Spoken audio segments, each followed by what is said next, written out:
Good afternoon. Good afternoon. Distinguished members of the Appropriations Committee, my name is Gina Ligon, Ginaligon, and I'm the Director of NCITE. I'm appearing today on behalf of the University of Nebraska system in support of LB 961. I'd like to take you back to when I was a sophomore in Weatherford, Oklahoma.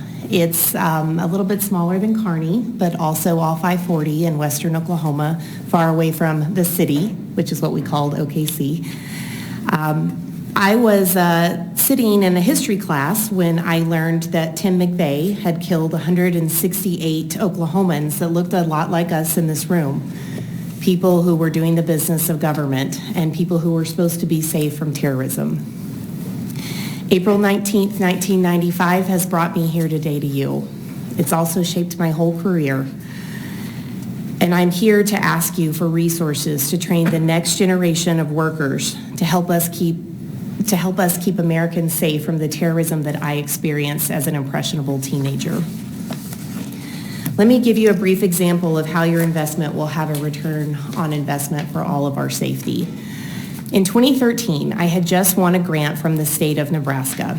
I used it to purchase tech to study groups like the Taliban and Al-Qaeda, and I trained students all over UNO's campus to study them as well.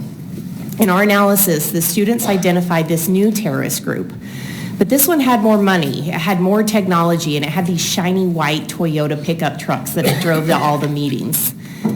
It was enough for me to pick up the phone and call a trusted leader in the Pentagon. I remember that call like it was yesterday, but the months that followed were a blur. And that's because the group that the students had found turned out to be ISIS. That's right, students in Omaha at UNO were the first academic center to identify the terrorist group of ISIS. I'm here today to tell you that those students wouldn't have been able to do this, and we wouldn't have been able to become the center of excellence for Department of Homeland Security without that initial investment from the state of Nebraska. The bottom line is your investment allowed the federal government to see promise in Omaha as the Center for Terrorism Research outside of the Beltway, where all the other centers seem to exist. It's important that NCITE exists in the Midwest for at least 3 reasons. First, technology developed to combat terrorism needs to be situated in places that share the same demographic characteristics and technology constraints that places like Nebraska have. For example, as you heard from Senator Vargas, we're working closely with the Sarpy County law enforcement to develop a chatbot that will be able to work in Scottsbluff just as well as it can work in Papillion, Nebraska. Second, we want to be seen as the academic partner for every job in the middle of the country that's charged with keeping Americans safe. We want to be a resource for the anti-money laundering professionals in our banks, from First National Bank in Omaha all the way to the ones in Scottsbluff, where Senator Sinner seems to know very well. We also want to work with ag operators to protect our nation's food supply. The bills that you heard earlier today, our center will also collaborate with and support.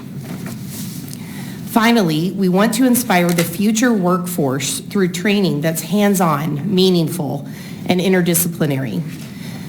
Academia siloed, weaving digital and STEM skills focused on national security of our communities, our neighbors, is the key to sustainability of our workforce and also the future of higher ed.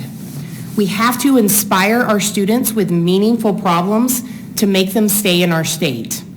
And I'm eager for you to hear from one of Nebraska's best next. In closing, I'm asking you to invest in this idea that's bigger than all of us. Invest in a hub for security innovation right here in our state. Like I said to Homeland Security when I was fighting against University of Maryland to win the center, Omaha is not in the middle of nowhere, it's in the middle of everywhere. Amen. The Oklahoma City bombing occurred during my sophomore year. Nearly 30 years later, here I am, the mother of a sophomore and an 8th grader. They're going to be embarrassed I said this, but they're right behind me.